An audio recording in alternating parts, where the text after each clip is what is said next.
Hello everyone, I am Pushpendra Kumar Singh and today I will discuss in a topic of analogy. Analogy आपके reasoning का एक chapter होता है जो हर एक कॉम्पिटिटिव एग्जाम में पूछा जाता है। जैसे अभी करंट में आने वाले exam Uttar Pradesh police, railway या स्टेट बोर्ड जितने भी हैं उन सब जगहों पे आपका ये इसके क्वेश्चन पूछे जाते हैं। तो आज मैं आपको एनालॉजी के बारे में बताऊंगा कि एनालॉजी होती क्या है और इसमें करना क्या होता है। ठीक है, एनालॉगी है। एनालॉगी आपकी वर्बल और नॉन वर्बल रीजनिंग दोनों में मिलती है। वर्बल में आपका क्वेश्चन बेस्ड होता है, लेकिन नॉन वर्बल में आपका फिगर बेस्ड होता है। तो मैं आपको क्वेश्चन बेस्ड क्वेश्चन बताऊंगा जो वर्बल रीजनिंग का होता है। तो you see that in analogy, पहले फर्स्ट की एनालॉगी होता क्या है। एनालॉगी आपका होता है, अगर हिंदी में बात करेंगे तो ये आपकी सादृश्यता या समानता होती है, जिसमें आप किसी क्वेश्चन में या किसी पेयर में संबंध और या रिलेशन ढूंढते हैं और उसी रिलेशन के बेस पे क्वेश्चन को सॉल्व करते हैं। ठीक है, तो एनालॉगी में अगर आप देखेंगे तो वर्बल में आपका एनालॉगी जो होगा तो ये होता है रिलेशन बेस्ड। इसमें आप किसी भी पेयर में क्वेश्चन दिया होगा, उसमें 2 पेयर दिए होंगे, 3 पेयर दिए होंगे, उसमें आपको पेयर में रिलेशन ढूंढना होगा और रिलेशन ढूंढने के बाद उसी के बेस पे आपको उसका आंसर देना होगा। It means firstly you search the pair, what is the relation in pair questions and after then you solve the question. ठीक है, तो अब देखो आप इसमें पेयर ढूंढते कैसे हो वो बात की बात है। पहले ये देखिए कि एनालॉगी में टाइप कितने होते हैं। एनालॉगी आपके 3 टाइप के होते हैं। फर्स्ट जिसमें आप जिसे आप कहते हैं नंबर एनालॉगी, दूसरा आपका होता है अल्फाबेट एनालॉगी, तीसरा आपका होता है जनरल नॉलेज बेस्ड एनालॉगी। 3 तरह के क्वेश्चन इसमें आते हैं, या ये भी कह सकते हो कि एनालॉगी आपका 3 टाइप्स का होता है।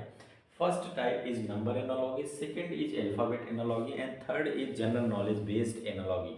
तो आज हम इसमें आपको नंबर एनालॉगी के क्वेश्चंस पढ़ाएंगे और इसके कुछ क्वेश्चंस भी कराएंगे, किस तरह से आप नंबर एनालॉगी में क्वेश्चंस को सॉल्व करते हो।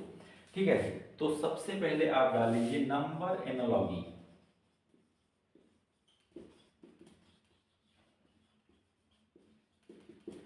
देखिए अब नंबर एनालॉगी में क्या क्या चीजें जरूरी होती है, आपको क्या आना चाहिए।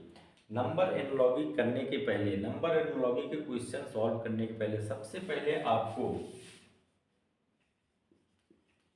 इवन नंबर पता होने चाहिए, ऑड नंबर पता होने चाहिए,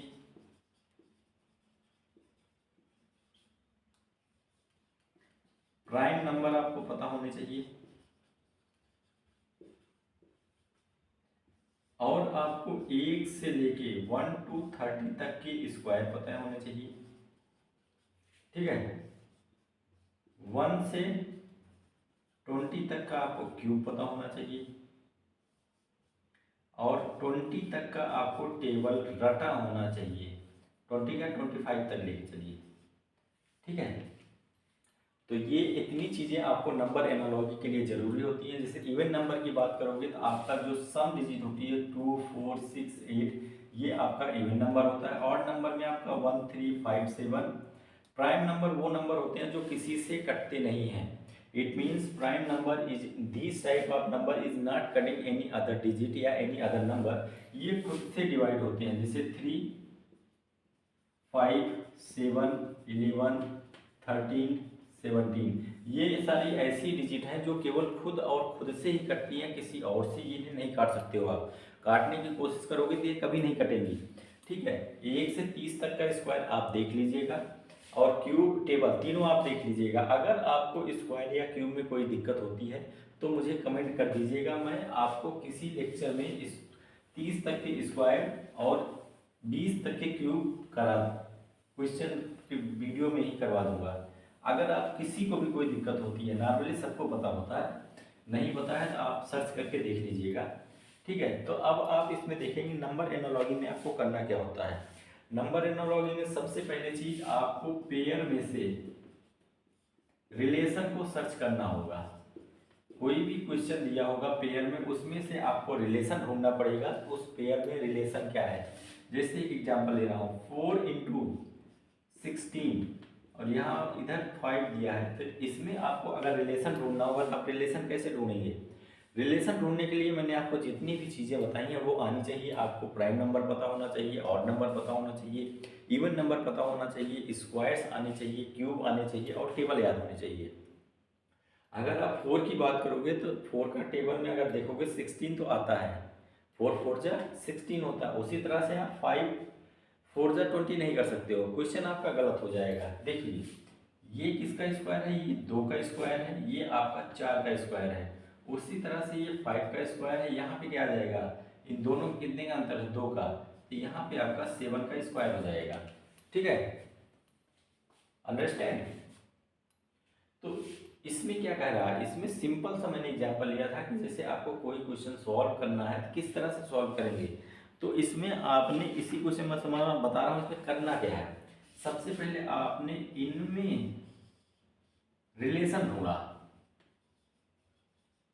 इसमें आपने एक रिलेशन ढूंढा कि इन दोनों में आपस में क्या कनेक्शन है या क्या रिलेशन है।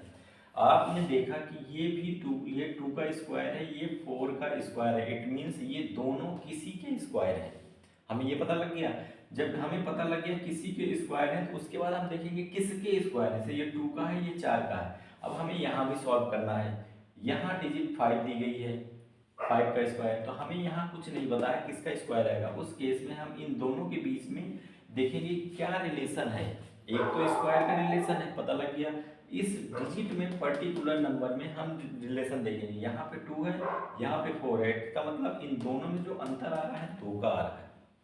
तो वही 2 का अंतर हम यहाँ भी रख देंगे, 2 का अंतर देंगे, 2 ऐड कर देंगे, तो 5 + 2 7, 7 का स्क्वायर, आपका आंसर आ जाएगा 49। ठीक, तो इसी तरह से आपको इसके क्वेश्चंस करने हैं नंबर एनालॉजी के। ये तो मैंने बेसिक सा फंडा लिया था क्वेश्चन, ताकि आपको इसका फंडा समझ में आ जाए कि इसमें आपको करना क्या है।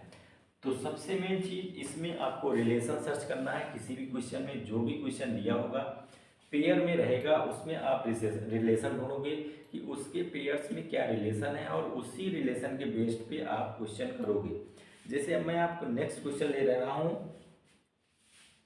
एक एग्जाम्पल 20 12। ठीक है, आपका 20 है और 12 है और यहीं पे आपका दिया हुआ है 32 और ये रिलेशन पूछा गया है।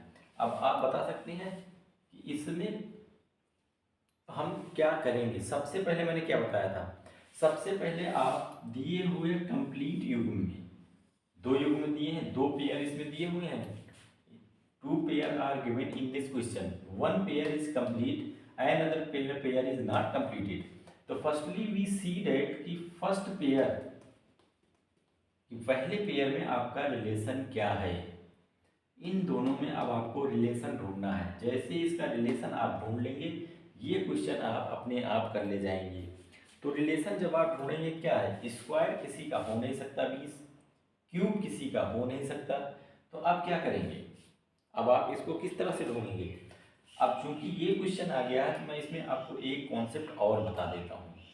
एक कॉन्सेप्ट ये होता है कि उस पे बच्चे अधिकतर गलती कर जाते हैं। मैं कॉन्सेप्ट यही लिख दे रहा हूँ, कॉन्सेप्ट कह लो या आपका रूल कह लो कि एनालॉजी का या नंबर और अल्फा नंबर पे ही बात कर लेते हैं।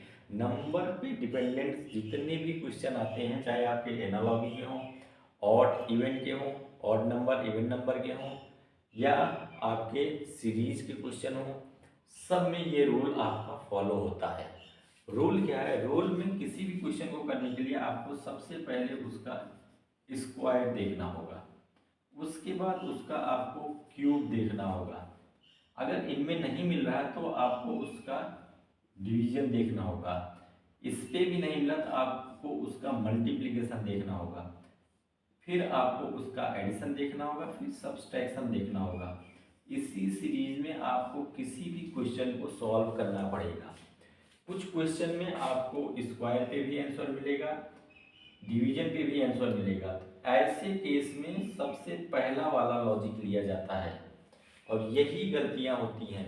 कभी कभी पेपर में इसी टाइप का क्वेश्चन देते हैं जिसमें आप अगर डिवीजन कर रहे हैं या एडिशन कर रहे हैं तब भी आंसर आता है, और स्क्वायर कर रहे हैं तब भी आंसर आता है। ऑप्शन उसमें दोनों दिए हुए होते हैं कंफ्यूजन के लिए,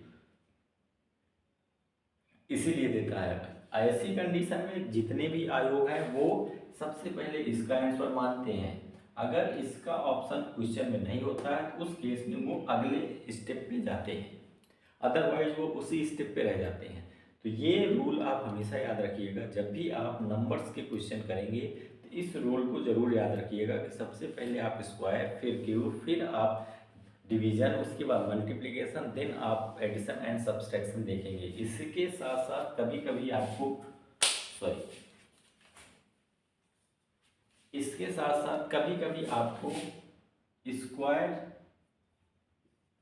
के साथ एडिशन भी मिल सकता है, डिवीजन भी मिल सकता है, मतलब ये चारों मिल सकते हैं। क्यूब में भी आपको ये चारों मिल सकते हैं। अगर आप डिवीजन कर रहे हैं, डिवीजन के साथ माइनस, प्लस और मल्टीप्लिकेशन मिल सकता है, डिपेंड ऑन क्वेश्चंस। इस पे भी बेस्ड मैं आपको क्वेश्चन कराऊंगा, ठीक है। कॉन्सेप्ट बहुत जरूरी था इसलिए मैं इसको बताया। तो आपका ये पूरा कॉन्सेप्ट होता है, रूल होता है, इसी के अकॉर्डिंग आपको क्वेश्चन करने हैं। स्टेप बाय स्टेप चलना है। अगर स्क्वायर नहीं मिला तो क्यूब, क्यूब नहीं मिला तो डिवीजन, डिवीजन नहीं मिला तो मल्टीप्लिकेशन, मल्टीप्लिकेशन नहीं मिला तो एडिशन, एडिशन नहीं मिला तो सब्सट्रैक्शन। और इसके बाद भी एक कॉन्सेप्ट आता है, वो मैं क्वेश्चन में बताऊंगा, ठीक। अभी इसको देख लीजिए आप। तो इसमें क्या कह रहा है, 20 12 में क्या रिलेशन है पता लगा। 20 और 12 का अगर आप रिलेशन देखोगे, 20 में जब आप 2 का डिवीजन करोगे 10 आएगा, और इसमें 2 का एडिशन करोगे तो 12 आएगा, ठीक। आया ना, मैं क्या बोला था, मिलेगा। पहले डिवीजन फिर एडिशन, समझ में आया कॉन्सेप्ट। इस कॉन्सेप्ट में ये क्वेश्चन दिया है। अगर आप मल्टीप्लाई करते हो डायरेक्ट 20 में किसी चीज़ की नहीं जाएगा, डिवीजन डायरेक्ट करते हो तो भी नहीं जाएगा, स्क्वायर किसी का है नहीं, क्यूब किसी का है नहीं, तो आपको इन कॉन्सेप्टों पे आना पड़ेगा, ठीक है। अब यह सेम एज इट इज आप इधर भी करेंगे।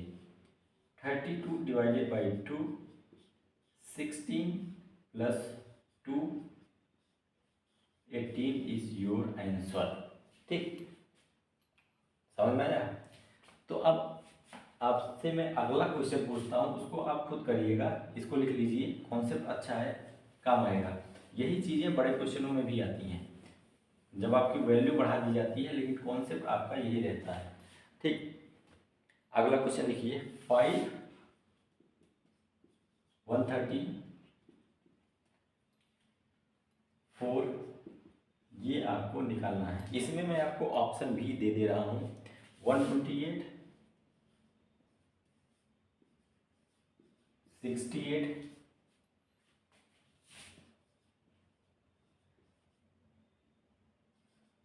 324 एंड 126। अब इसको आप सॉल्व करके देखिए। देखिए इसमें क्या कह रहा है, 5 और 130, दूसरे पेयर में दिया है 4 एंड फाइनल जो हमें निकालना है। तो इसमें आप क्या करोगे, स्क्वायर है किसी का, नहीं है, क्यूब है, नहीं है, मल्टीप्लिकेशन है, नहीं है, एडिशन सब्सट्रैक्शन कर सकते हैं, नहीं कर सकते हैं। अब देखिए आपको करना क्या है, 5 एंड 133, अगर आप 5 का क्यूब करोगे तो कितना आ जाएगा। इसीलिए मैं क्यूब के लिए बोला था कि क्यूब भी आप याद रखिएगा, कहीं ना कहीं आपको क्यूब के क्वेश्चन मिलेंगे ही मिलेंगे। जब आप 5 का क्यूब करोगे 125 आएगा, और सेम डिजिट इसमें ऐड करोगे तो 133 आएगा। मतलब 5 का क्यूब एंड 5 ही आपने ऐड कर दिया तो आपका 130 आ गया, मतलब आपका रिलेशन मिल गया। पहले युग्म का आपने रिलेशन ढूंढ लिया, गॉट इट। आपने पहले युग्म के रिलेशन का सर्च कर लिया। अब आपको क्या सॉल्व करना है, इसका आंसर निकालना। 4 दिया है, 4 का जब आप क्यूब करेंगे 64 आ जाएगा, इसमें 4 का एडिशन करेंगे तो आपका 68 आ जाएगा, ठीक। तो इस तरह से आपको आंसर इसमें मिल गया, ठीक है। एक और क्वेश्चन लेके चलते हैं, अलग अलग कॉन्सेप्ट में इसमें आपको क्वेश्चंस करा दे रहा हूँ।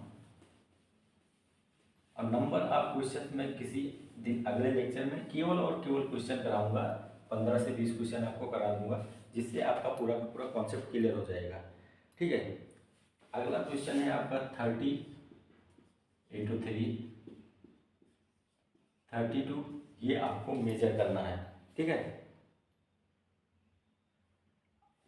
अब इसके ऑप्शन छोड़िए, अब इसको आप करके देखिए करना क्या। पहले आप स्क्वायर देखिए, फिर मल्टीप्लिकेशन देखिए, क्यूब देखिए, एडिशन देखिए, जो आपका रूल है अकॉर्डिंग टू रूल आप इसको करके देखिए कि कितना आ रहा है। ठीक है, कुछ लोग इसमें अब डायरेक्ट कॉन्सेप्ट लगा देंगे 3 और 30, 3 × 10 = 30, 3 में 10 की मल्टीप्लाई करेंगे 30 आ जाएगा। लेकिन क्या यहाँ 32 में किसी चीज़ में 10 की मल्टीप्लाई करोगे 32 आएगा? नहीं आएगा, गलत। कुछ लोग क्या करते हैं 303 है 3 लिख देते हैं। कैसे लिख दिए भाई? कुछ लोग तो इतनी जल्दी में रहते हैं कि वो क्या करते हैं 3 × 0 करके यहाँ पे 3 कर देते हैं, यहाँ 3 × 2 करके 6 कर देते हैं। मैंने ऐसे भी बच्चों को देखा है जो ये करते हैं, गलत है। क्योंकि जीरो में किसी की चीज़ की मल्टीप्लाई करोगे तो वो हमेशा जीरो ही होता है। ठीक, अब डिपेंड हुआ इसमें आप करोगे क्या, बताओ। समझ में आया किसी को? नहीं, देखो सिंपल सा कॉन्सेप्ट लगाना, 3 + 0 = 3, 3 + 2 = 5, ये आपका रिलेशन दिया हुआ है, खत्म। छोटा सा था। तो इसमें हर तरह के बच्चे हैं जो इसके थ्रू निकालेंगे, कुछ इनका गुणा करके निकाल लेंगे, और कुछ बच्चे कॉन्सेप्ट पे आएंगे और सीधा आपका 3 + 0 3 + 2 करके क्वेश्चन का आंसर निकाल लेंगे। ठीक है, एक क्वेश्चन और कराता हूँ, उसके बाद मैं अगले लेक्चर में अगले पार्ट में आपको इसके ज़्यादातर न्यूमेरिकल करवा दूंगा। ठीक है, अगला क्वेश्चन लिखिए 217 × 3। ठीक है, 217 3 204, और ये आपको फाइंड आउट करना है। आंसर मैं लिख दे रहा हूँ इसके 11 5 7 और 18। इसको सॉल्व करिए, क्या होगा बताइए। देखिए अब यहाँ पे आप क्या करेंगे, 217 × 3 है तो पहले का आपको पेयर निकालना है। निकाल सकते हो? देखो 217 और 3 तो आपका किसी का भी स्क्वायर नहीं है, और 3 में किस चीज़ की मल्टीप्लाई करोगे 217 आएगा, बहुत ज़्यादा लेंदी हो जाएगा। ठीक है, तो अब आपको यहाँ क्या करना है, अब यहाँ पे आपको एक नया कॉन्सेप्ट सीखने को मिलेगा। अगर हम इस 2 को और इसको अलग कर दें, मतलब इसमें इसका डिवीजन कर दें तो 3 आया आगे। अब यही चीज़ दूसरे पेयर में, ये इसका रिलेशन मिल गया, ये रिलेशन इस पे भी फॉलो होना चाहिए। क्यों? क्योंकि आपके ऑप्शन भी हैं। अब अगर आप यहाँ भी 20/4 करते हो 5, आंसर भी है, आंसर भी दिया है, कॉन्सेप्ट भी आपका लग गया। ठीक, तो इसी तरह से आपके क्वेश्चन सारे लगेंगे और सिंपल सी टेक्निक पे लगते चले जाएंगे। इसके मैं लगभग 10 क्वेश्चन अगले लेक्चर में आपको करवाऊंगा, और अगले लेक्चर के लिए मैं आपको एक सिंपल सा क्वेश्चन दे रहा हूँ, उसको आप करके रखिएगा। 3 11, बहुत ही सिंपल सा छोटा सा क्वेश्चन है, इसको आप ट्राई करिएगा। आंसर भी लिख दे रहा हूँ आपको।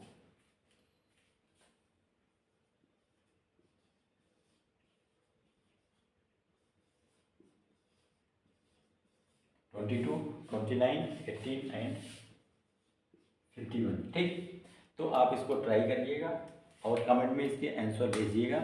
नेक्स्ट लेक्चर में मैं इसको डिस्कस करूँगा।